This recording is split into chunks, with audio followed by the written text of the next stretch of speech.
Sige, banat. Yan, ito naman yung beef neck, mga kabutcher. Bali, didibon ko siya. Kaya ako nagbibigay lang ako ng inspirasyon sa inyo. Hindi ako nakikipagkompetensya sa mga kapwa kabutcher dyan. Kaya, yung mga nag-a-apply dyan, tuloy nyo lang. Di ba, Brad? Tuloy nyo lang.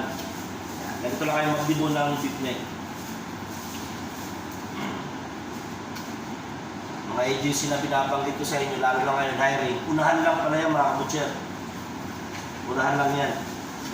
Hindi pwede kayong ano kasi sa daming masyadong aplikante, kailangan talaga mauna kayo talaga mag-apply. Kasi sasalain din yan, may parang interview yung agency na kunti lang naman na interview, katanungan lang yan kung anong mga gusto nyong department. Tulad ng sinasabi sa inyo, sa isda kayo, fish section, fishmonger, baker, sushi maker, tsaka cashier, kasi nasa department store, mayroon din kami dito.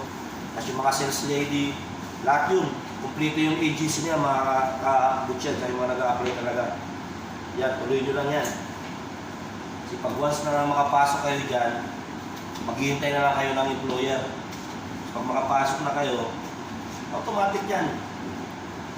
Magpakasawa na kayo dyan sa Pilipinas. Kasi pag once na nandito kayo, alam nyo yung kalaban nyo, homesick, mga kabutcher.